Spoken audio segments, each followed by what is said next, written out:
பொதுத் தேர்தலை முன்னிட்டு இன்று நள்ளிரவுடன் பிரசார பணிகள் அனைத்தும் நிறைவுக்கு வருகின்றன. இது தொடர்பான மேலதிக விவரங்களை அறிந்து கொள்வதற்காக தொலைபேசி மூலம் நேரடியாக இணைத்துக் கொண்டிருக்கின்றோம் மேலதிக தேர்தல்கள் ஆணையாளர் எம் முகமது அவர்களை. வணக்கம் முகமது அவர்களே. வணக்கம். வணக்கம். அதாவது இன்று நள்ளிரவுடன் தேர்தல் பிரசார நடவடிக்கைகள் அனைத்தும் நிறைவு பெற இருக்கின்றன. அதற்கு பிறகு கட்சிகளும் வேட்பாளர்களும் பின்பற்ற வேண்டிய நடைமுறைகள் என்ன? முக்கியமாக இன்று நள்ளிரவுடன் பிரச்சார பொதுக்கூட்டங்கள், வீடு வீடாக சென்று வாக்காளர்களை அறிவூட்டுதல், துண்டு பிரசுரங்களை பகிர்ந்தளித்தல், உருவப்படங்கள், ஏனைய ஒட்டு விளம்பரங்கள் என்பவற்றை காட்சிப்படுத்துதல், ஊடகங்களின் ஊடாக வர்த்தக விளம்பரங்களின் மூலம் பிரச்சார நடவடிக்கைகளை மேற்கொள்ளல் போன்ற அனைத்து விதமான பிரச்சார நடவடிக்கைகளும் உத்திகளும் தடை செய்யப்பட்டுள்ளன. எனவே குறித்த போட்டியிடுகின்ற கட்சிகளின் வேட்பாளர்கள், சுயேட்சை குழுக்களின் வேட்பாளர்கள், அவர்களின் ஆதரவாளர்கள் அனைவரும் இந்த சட்ட விதிகளை மதித்து, இதுவரை தேர்தல் சட்ட விதிகளை மதித்து நடந்தது போல இந்த சட்ட விதியையும் மதித்து நடப்பார்கள் என எதிர்பார்க்கின்றோம்.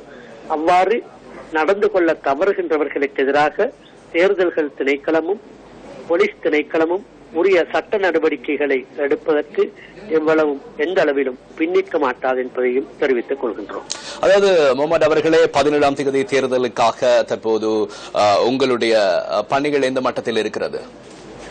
இப்பொழுது அனைத்து தேர்தல் பணியாட்களும் பயிற்றுவிக்கப்பட்டு முடிந்திருக்கிறார்கள்.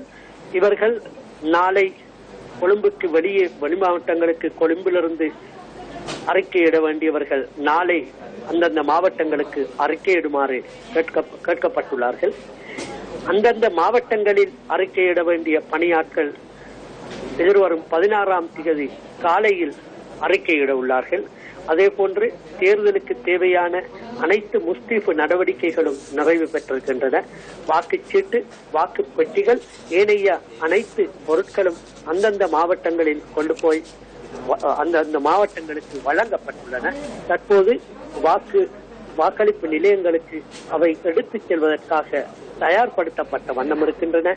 எதிர்வரும் 16ஆம் தேதி காலையில் அவை அனைத்தும் தயாரிக்கப்பட்டு முடிந்து குறித்த வாக்களிப்பு நிலையங்களுக்கு எடுத்துச் செல்லப்படவிருக்கிறது. முகமது அவர்களே, அதாவது கடந்த கால தேர்தல் பொது தேர்தல்கள் இடம்பெற்ற காலத்தோடு ஒப்பிடும் போது இம்முறை வன்முறைகள் அதிகரித்திருக்கின்றனவா, வன்முறைகள் குறைந்திருக்கின்றனவா? உண்மையில் திரு ஜெஃப்ரி அவர்களே, இதற்கு தேர்தல்கள் திணைக்களத்தின் ஒரு அதிகாரி என்ற வகையில் நான் பதில் அளிப்பதை விட வாக்காளர் பெருமக்களிடம் இந்த நாட்டின் பல பகுதிகளுக்கு நீங்கள் சென்று பார்த்தாலும் எல்லோருக்கும் தெரிகின்ற ஒன்று, வன்முறைகள் குறைந்திருக்கின்றன, சட்ட மீறல்கள் குறைந்திருக்கின்றன. இதற்கு காரணம் தேர்தல்கள் திணைக்களமும் அதே ஒத்துழைப்போடு போலீஸ் திணைக்களமும், அது மட்டுமன்றி கட்சிகள், சுயேட்சை குழுக்கள், அதன் வேட்பாளர்கள், ஆதரவாளர்கள், வாக்காளர்கள் அனைவரும் தந்த ஒத்துழைப்பு, அந்த ஒத்துழைப்பின் பயனாக நாங்கள் ஒரு முக்கியமான கட்டத்துக்கு பிரவேசித்திருக்கின்றோம்.